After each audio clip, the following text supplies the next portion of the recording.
अब हमारा question number 6 है the first and the last term of an AP are. वो कह रहे हैं जो पहली और लास्ट टर्म है, फर्स्ट टर्म मतलब A1 और लास्ट टर्म मतलब L जो है वो 17 है और 350 है रिस्पेक्टिवली। ठीक है, if the common difference is 9। अब वो कह रहे हैं कॉमन डिफरेंस 9 है, तो हाउ मेनी टर्म से क्या समझ आता है, are there, how many term are there की कितनी टर्म्स होंगी वहां पर। तो हमें क्या करना है, हाउ मेनी से क्या समझ आता है, 5/2 के अकॉर्डिंग ए एन। हमने किसका फॉर्मूला लगाना है, ए एन का। ठीक है, and are there what is there sum, और सम का फॉर्मूला लगाना है, मतलब एस एन का हमने फॉर्मूला लगाना है। तो सबसे पहले क्या होगा इसमें, हमने क्या करना है, हमने लिखना है जो गिवन है वो लिख लेते हैं पहले। ठीक है, गिवन गिवन यहां से स्टार्ट करते हैं। First term of AP, the first term of AP. तो क्या है फर्स्ट टर्म 17, जिसको हम A1 से डिनोट करेंगे।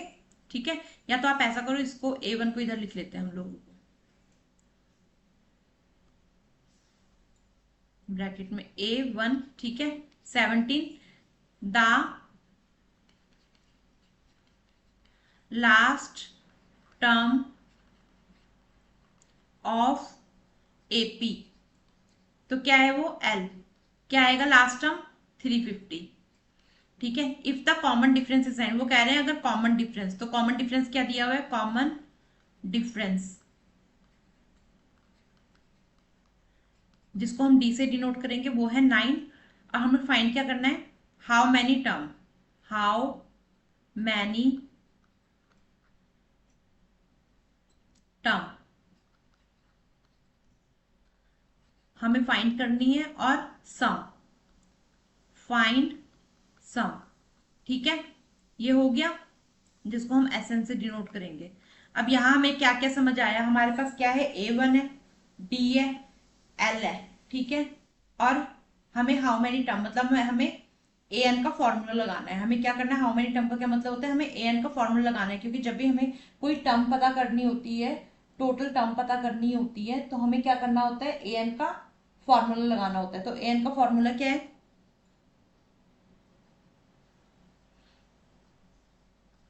तो सबसे पहले हम फर्स्ट पार्ट करेंगे इसका यहाँ पे। तो a n equal to a plus n minus 1 d. ठीक है, तो हाउ मेनी टर्म का क्या मतलब है, मतलब हमें एन फाइंड करना है। हमें क्या फाइंड करना है, एन फाइंड करना है। ठीक है, तो अब यहाँ पे हमारे पास ए एन है, हाँ, जिसको लास्ट टर्म से डिनोट किया है वो है 350। तो हम वैल्यू पुट कर लेंगे 350। ए क्या है हमारा 17, एन हमें फाइंड करना है, और डी हमारे पास 9 है। ठीक है, अब इसको हम सॉल्व कर लेंगे। अब यहां पर 350 माइनस 17 इक्वल टू 9 - 1, और सॉरी n - 1 9। ठीक है, तो यहां पर आएगा 10 में से 7 गया 3। ठीक है, 4 में से 1 गया 3, 3 9 नीचे आ गया, और n - 1। ठीक है, इसके बाद 3 3 ज़ा 9, 3 1 जा 3, 3 1 जा 3, 3 1 जा 3। तो अब 3 3 ज़ा 9, 10 11, 3 3 ज़ा 9, 10 11, 3 7 21। ठीक है, 37 प्लस 1 इक्वल टू n। ठीक है, अब इसके बाद यहां पर क्या आएगा, n की वैल्यू, n की वैल्यू आएगी 38।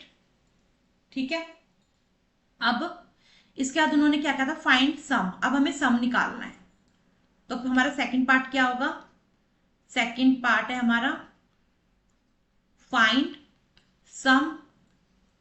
ठीक है, तो हमें एस एन की वैल्यू निकालनी है, लगानी है। हमें एस एन का फॉर्मूला लगाना है पहले। हमें क्या लगाना है, एस एन का फॉर्मूला। तो एस एन के फॉर्मूले से पहले एक बार हम देख लें हमारे पास क्या क्या है। हमारे पास ए आ गया, ए की वैल्यू हमारे पास क्या थी 17। ठीक है, डी हमारे पास 9 था, एन हमारे पास 38 आ गया, और ए एन हमारे पास 350 है। ठीक है, अब हम वैल्यू पुट करेंगे। सबसे पहले हम क्या करते हैं, फॉर्मूला लिख लेते हैं, ये नीचे लिख लेती हूँ मैं। ठीक है, तो एस एन का फॉर्मूला क्या है, is equal to S N. तो एस एन का फॉर्मूला क्या है, n/2। ठीक है, 2a plus n - 1 D, bracket बंद। तो n का वैल्यू क्या आया है हमारे पास, n का वैल्यू क्या आया हमारे पास 38/2। ठीक है, 2a, 2 क्या है हमारे पास 17 प्लस n क्या है हमारे पास 38 माइनस 1 और d क्या है हमारे पास 9। ठीक है, अब हम सॉल्व करते जाएंगे इसको। Sn इक्वल टू 2 1 जा 2, 3 2 9 जा 18, 19 हो गया। ठीक है, 17 2 जा 34 प्लस 37 ब्रैकेट में 9। ठीक है, अब 37 को अगर हम 9 से मल्टीप्लाई करते हैं तो क्या आएगा,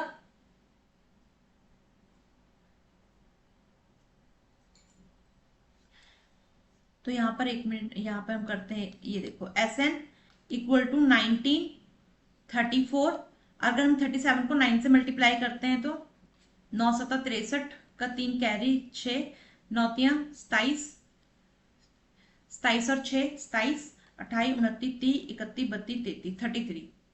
ठीक है, तो ये आएगा प्लस 333 ब्रैकेट बंद।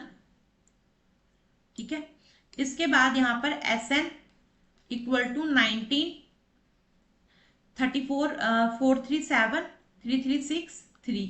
ठीक है, तो 367 को 19 से अगर हम मल्टीप्लाई करेंगे तो 9 सता 63 का 3 कैरी 6 6 नम 54 54 और 6 54 55 56 57 58 60 60 का 0 कैरी 6 9 27 27 और 6 27 28 29 30 31 32 33 1 7 जा 7 1 6 जा 6 1 3 जा 3 3 7 6 3 9 3 3 6। तो ये आ गया, कितना आया हमारा 6973। तो हमारा क्या आंसर आया Sn की वैल्यू 6973। ठीक है, अब ये हमारा आंसर हो गया। एक चीज मैं आपको इस समय बता दूं, एक मिनट साइड का मेरे कर लेती हूँ। जब भी हमें सम निकालना होता है ना, आपने एक चीज हमेशा अपने माइंड में रखनी है, हमारे पास सम के 2 फॉर्मूले होते हैं। मैंने यहाँ बड़े वाला फॉर्मूला लगाया, मैंने जानबूझ के बड़े वाला फॉर्मूला लगाया था, यही वाला लगाया ना मैंने, 2a plus n minus 1d। ठीक है, बट आपको अब यहाँ पे अंदाजा हो गया कि कैलकुलेशन कितनी लंबी होगी। ठीक है, अगर यहाँ पर हम स्मॉल फॉर्मूला लगा लेते, ये मैंने फॉर्मूला जानबूझ के लगाया है बड़ा वाला, क्योंकि बच्चों को कई बार कंफ्यूजन रहेगी, तो मैंने उस चीज को क्लियर ही कर दिया, हाँ जी हमारा आंसर आ रहा है। ठीक है, अब अगर यहाँ पर हम छोटे वाला फॉर्मूला लगाते तो छोटा वाला फॉर्मूला क्या था, a प्लस an या l। ठीक है, तो हमने ये देखना है, जब भी हमने सम में कोई फॉर्मूला लगाना है तो हमने देखना है कि हमारे पास n a या an या a और an की वैल्यू है, इनमें से कोई भी हमारे पास वैल्यू होगी ना, तो हम क्या कर सकते हैं, हम ये छोटे वाला फॉर्मूला लगा सकते हैं। ठीक है, मैं यहाँ पे एक बार आपको पुट करके दिखा देती हूँ वैल्यू, ये रफली मैं थोड़ा सा पुट करके बता देती हूँ। जैसे n हमारे पास 38/2, ठीक है, a की वैल्यू 17 और 350। ठीक है, तो पहले इसको प्लस कर लेते हैं हम। 350 में 17 प्लस किया तो 7 5 और 1 6 367, और ये आ गया 2 1 जा 2 2 9 जा 18, तो 367। ये देखो ये आ गई ना सेम पोजीशन, सेम सिचुएशन। अब इस वाले सम में ऊपर देखो हमारे को कितने स्टेप करने पड़े, यहाँ पे हमें एक ये स्टेप करना पड़ा, एक ये स्टेप करना पड़ा, फिर तीसरे स्टेप में आया। और इस वाले में छोटे वाले फॉर्मूले में ये, तो इसमें हमें मतलब किस चीज का ध्यान रखना है, हमें इस चीज का ध्यान रखना है कि भाई जब हमारे पास n a और an की वैल्यू हो तो हम सम में कौन सा फॉर्मूला लगाएंगे, छोटे वाला फॉर्मूला, स्मॉल फॉर्मूला, स्मॉल। ठीक है, स्मॉल फॉर्मूला हम यूज करेंगे। ठीक है, इससे क्या होगा, हमारे 3 स्टेप कम हो गए। तो बेटर क्या है, बेटर ये है कि आप सम के दोनों फॉर्मूले याद रखो, और बस एक ट्रिक याद रखो, जब भी आप सम करने लगो तो आपने देखना है कि आपके पास a an और n, इनमें से कोई जो वैल्यू होंगी, अगर ये वैल्यू हो तो आप सीधा क्या करोगे, स्मॉल वाला फॉर्मूला यूज करोगे। ठीक है, यहाँ पे मेरा सम डन होता है। अगर आपको कोई दिक्कत होगी, परेशानी होगी, तो आपने मुझे कमेंट बॉक्स में कमेंट करना है। यहाँ पे हमारे सम डन होता है।